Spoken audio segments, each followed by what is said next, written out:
Just labor is not going to get you somewhere. Right kind of action, the right timing, right place, all this is important, isn't it? The events around you may not be determined by you, but how your experience of life is on this planet is 100% determined by you. Believe me, you're not going to be here forever.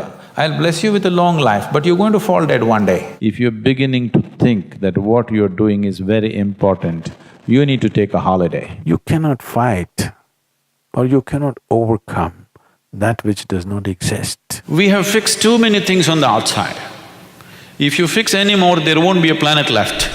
He's an Indian yogi, mystic, philanthropist, and author. He founded a non-profit organization which offers yoga programs around the world. He also founded Project Green Hand, a grassroots ecological initiative in India. He's Sadhguru, and here's my take on his top 10 rules for success. My personal favorite clip is number 7, so I'm curious to figure out which one you guys like the best.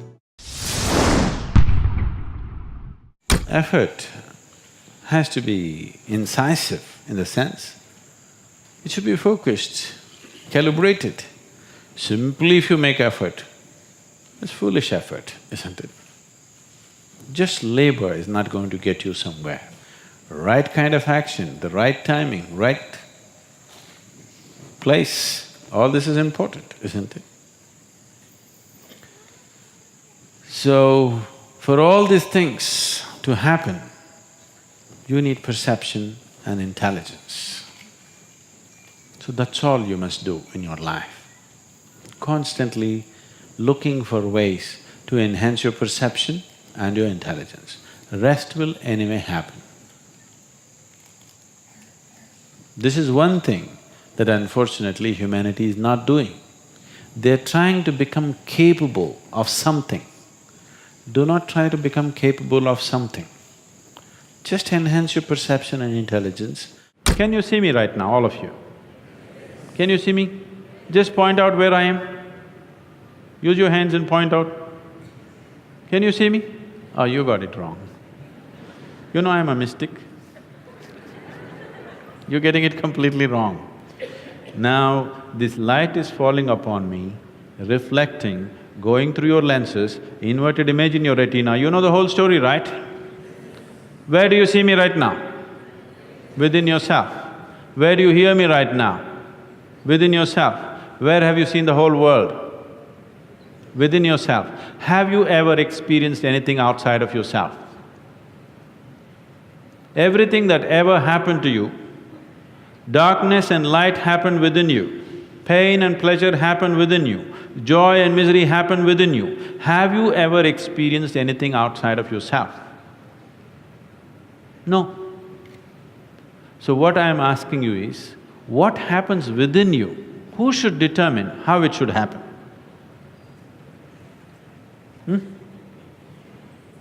What happens within you? Who should determine how this should happen?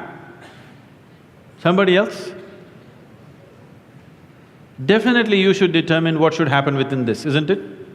So if you determine what's happening within this, your whole experience of life will be determined by you, nobody else but you, isn't it? The events around you may not be determined by you, but how your experience of life is on this planet is 100% determined by you if you take charge of this. If you leave it loose, just about anybody will determine it. They will, not consciously, they also like you by accident.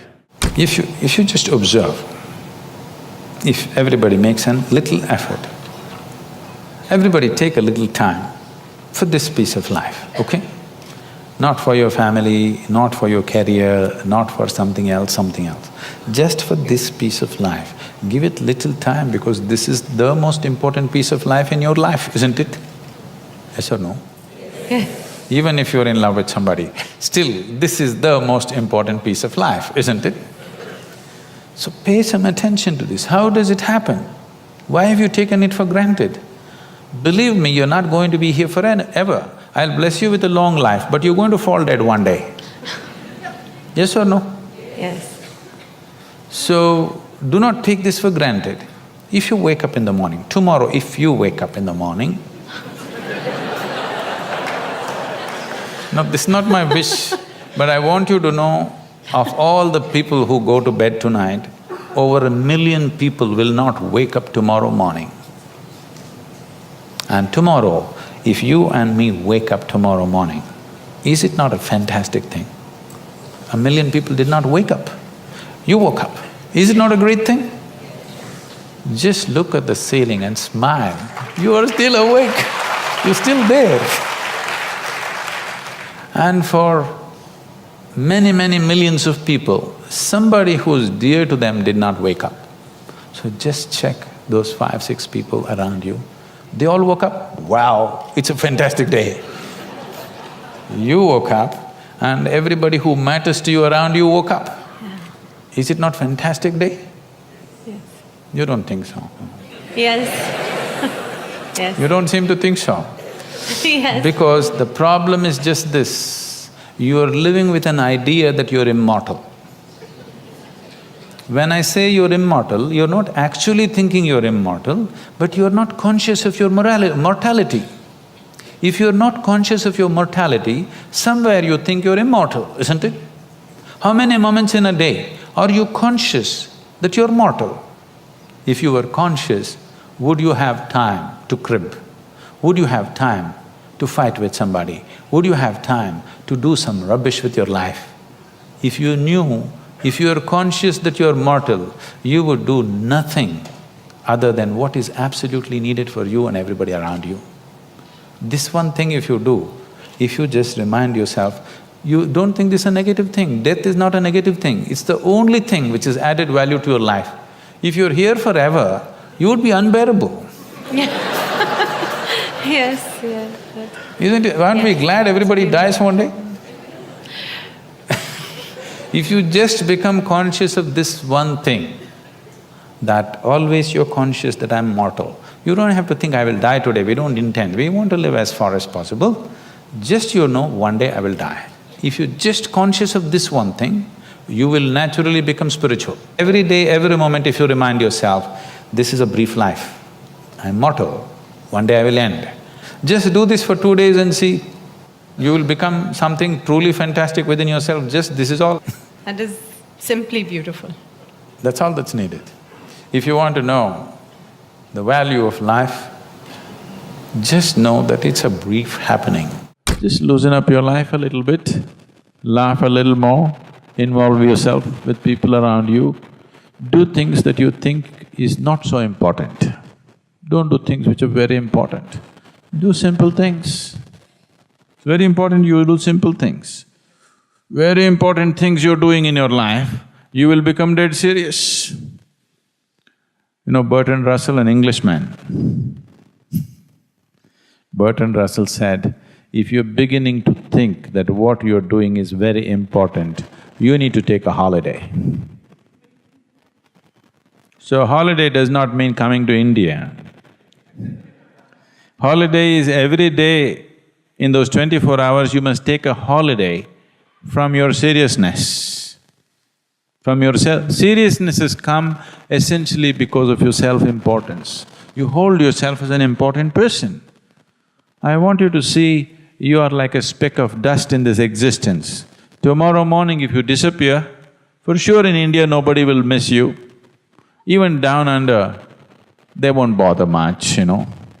A handful of people, they will also forget soon enough. Isn't it so? Oof! Nature does oof, you're gone. And nothing will happen in this world, everything will happen wonderfully well even if you're not there. Every human being should be aware of this every moment of his life. It does not matter what the whole world says about you.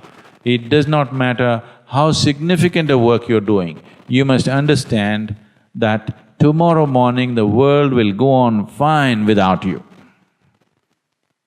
whoever you may be. Isn't it so? If you constantly remind yourself of this, you'll have no reason to be serious. Definitely not dead. And don't be dead now, a time will come. It's time to be alive. To create fear, You have to use excessive imagination. To not be in fear, you don't have to do anything. Fear is happening because of excessive imagination, things that have not happened, you're creating. What may happen in your mind happens in 1,000 different formats, and most probably it never happens.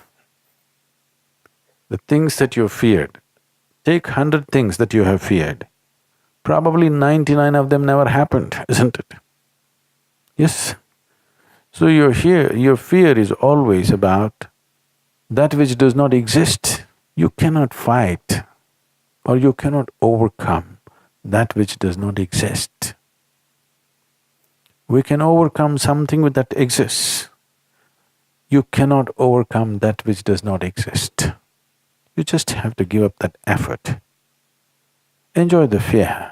After all, it's your making. You like horror movies. Yes, you're saying no, but you're producing them. It's just they're not making money, that's all. Fear means you're producing horror movies in your mind. Nobody else is willing to watch. That's bad for the producer. But you're producing them. So, you produce something else. Produce a comedy, a love story, suspense, thriller. Try and see today.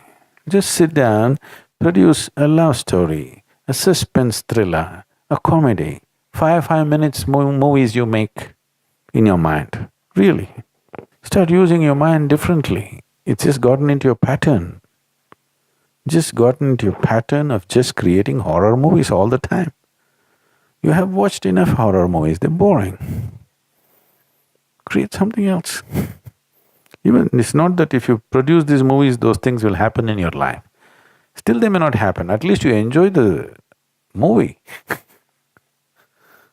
In reality it may not happen, so what? At least you enjoy what's happening in your mind, if you cannot enjoy what's happening in the world, isn't it? That much privilege every human being deserves, isn't it so? Even if the world is not kind to him, at least his own mind should be kind to him, should produce some nice movies. We are completely committed to one dimension of our intelligence which we call as the intellect, which is just the thought process. Thought can only happen with the data that you have gathered through 5 senses, which is very limited, one thing. Another thing is, the nature of data that the senses gather are only useful for survival process. The very nature of how you see things, how you hear, smell and taste and touch life is only relevant for survival process. If you wanting to know the life itself, then these instruments of perception are no good. Even what is light and darkness is a debate between you and another creature which sees darkness as light, isn't it? If you sit with an owl and start an argument as to which is light and which is darkness, it's an endless argument, but who do you think is right? Hello?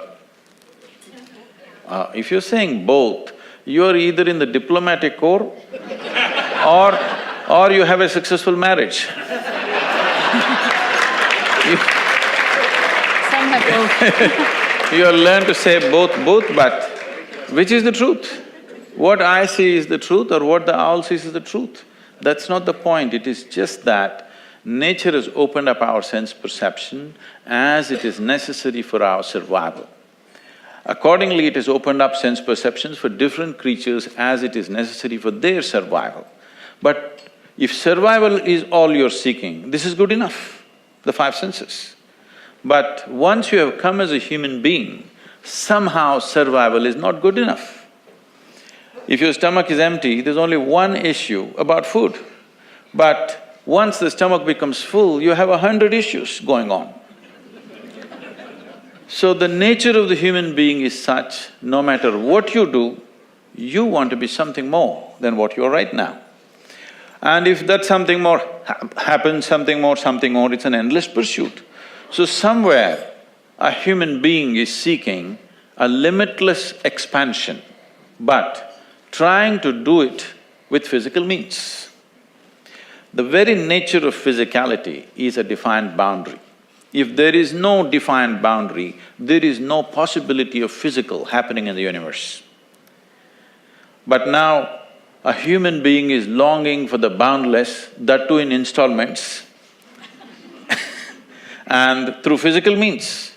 Through the boundary, you're trying to become boundless. The desire is fantastic, the method is hopeless. Because the moment you identify yourself with something, your intellect's work is just to protect that identity. If you… whatever the identities of nation or family or gender or race, religion, whatever, the moment you identify yourself with something, your intellect will only function around that to protect that. So, it is a certain type of prejudice the moment you're identified. So, the only thing I did with my life is, I never identified myself with anything, and life just exploded within me in ways that thought seems so puny that I do not indulge in thought most of the time. Pleasantness is the choice, isn't it? So why is it so much unpleasantness is happening in human experience? Because we never took charge of the inner dimension. We believe by fixing the outside, everything is going to be okay. In the last 150 years, with the advent of science and modern technology, we have fixed too many things on the outside. If you fix any more, there won't be a planet left. Yes? Definitely this has brought much convenience and comfort to our lives. In every way, we are the most comfortable generation ever. You agree with me? I know you have series of complaints about how things are not okay, but we are the most comfortable generation ever before on this planet, isn't it so? But we cannot say we are the most joyful generation on the planet, we are the most loving generation on the planet, we are the most blissed out generation on the planet, definitely not. We are complaining like crazy about everything, like never before. This is because we fixed the outside. Comfort and convenience has happened, well-being has not happened. If your interiority was handled by you consciously, you would definitely keep this in a blissful state. So is bliss the goal of life? No.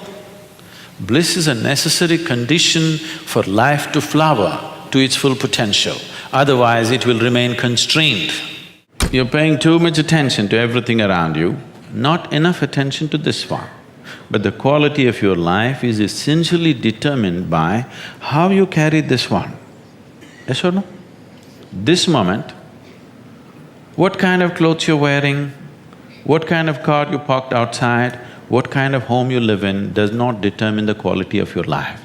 This moment, how joyful are you feeling within yourself determines the quality of your life, isn't it so? Nothing has been done about it.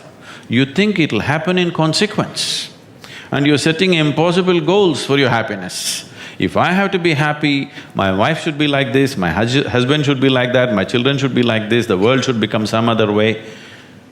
Well, these are impossible conditions you're setting for your happiness and peacefulness.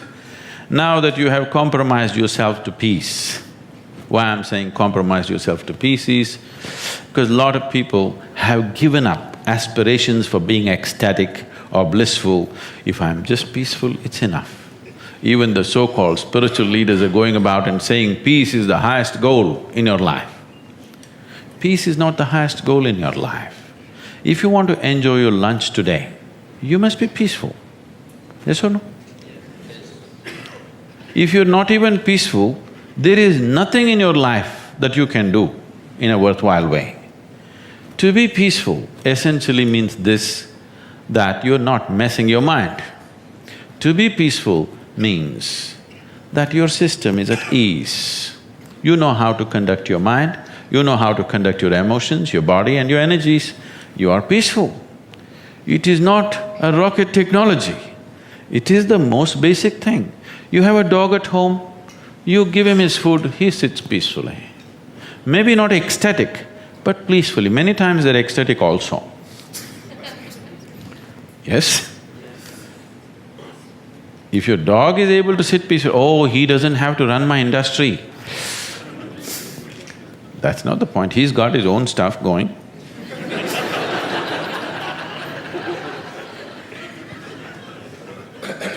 See, it has nothing to do with the external activity that you're doing.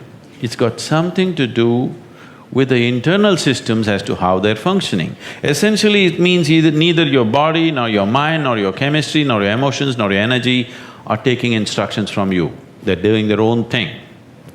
Once your machine is not in your control, being peaceful is impossible. I'll tell you, you get into your car and now you go there and you want to turn this way. You do this to the steering, it goes this way. Can you peacefully drive this car? Can you? No. Anxiety is natural, isn't it? This is what has happened to your vehicle. It's out of control. You've never done anything to find out where the steering wheel is, first of all. This is not that simple as a car, this is a super computer. Now the problem is most people have not even bothered to find the keyboard. They think if they do this, somehow it'll work. When you're given such a highly sophisticated machine, if you do not conduct it properly, it will cause many problems to you. By accident it's working. I want you to know this is made this way. If you hold your hands like this, it'll breathe one way. If you just turn it around, the very way you breathe, the breathing pattern itself changes in your lungs. You can try it if you want when you have the time. This way, this way. I'm saying everything that you do, fundamental changes are happening in this machine because it's such a sophisticated machine. It's more than a touch screen. If you just wish it, it will happen. When you have such a sensitive and sophisticated machine and you are operating like a blacksmith, then being peaceful seems to be difficult. Peace is not the highest goal in your life, it is the most fundamental requirement. Don't ever set peace as the highest goal. If you do that, you will only rest in peace. You must see, to be peaceful is the first thing in your life, isn't it? If you want to do anything sensibly in your life, if you want to conduct any situation in your life sensibly, to be peaceful and happy is fundamental. Unfortunately, in many ways, not just in the way that I said now, in many different ways, I would say 70% of illnesses on the planet, all kinds, are self-created. Even if you get an infection, there is a way. If you keep yourself in a certain way, physically and mentally, the virus and the bacteria will not work the same way as it works upon somebody else. If you set yourself like this, no matter what's happening, anyway, I have to go and do this, this and this. There's no break from that. The last 29 years, I have not been able to cancel one program because I'm running temperature, I got a cold, I got this, I got that. It doesn't matter what's happening, what you have to do, you anyway have to do. You can't turn back on that. Either out of your commitment or you have a boss like that. One way or the other, if it happens, then you will see, you will not at all fall sick so often. Because if you have temperature, you still have to go. If it's summer, you still go, right? Now, a lot of people don't go. It's a little hot outside, they don't go and work. Little cold outside, they don't go and work. A little raining, they won't go and work. A snowflake, they will not go and work. This is just weather. So for every change in weather, if you have the comfort of covering yourself in a blanket and lying down, once you create that, your body will learn to fall sick as often as possible. If you just keep it this way, it doesn't matter what it is, anyway I have to go and do what I have to do, you will see your body will just bounce back as quickly as possible. even if it gets the worst kind of infections.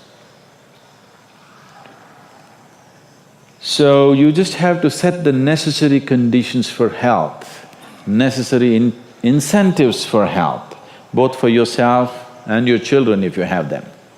Do not set incentives for sickness. I was speaking in Nashville a few years ago.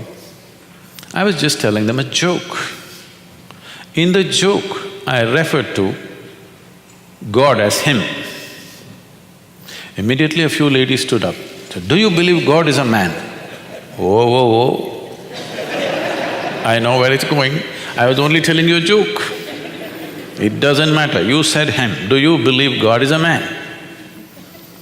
I said, I was only telling you a joke. It doesn't matter. So now there is an argument going around in certain parts of America. Is God a man or a woman? In India, we have no such problems. We have a man god, we have a woman god, we have a cow god, we have an elephant god, we have a monkey, we have a snake, we have flying ones, crawling ones, creeping ones, every kind. Because it's a very wise culture, we foresaw all the future problems that may arise. Who knows? Thank you guys so much for watching. I made this video because Murthy VRN asked me to. So if there's a famous entrepreneur you want me to profile next, leave it in the comments below and I'll see what I can do. This is a little bit of a different top 10, so I'm still very curious to see which of the rules had the biggest impact on you and why. This one goes a little bit deeper, more spiritual, so let me know what you think in the comments below. Thank you again so much for watching. Continue to believe, and I'll see you soon.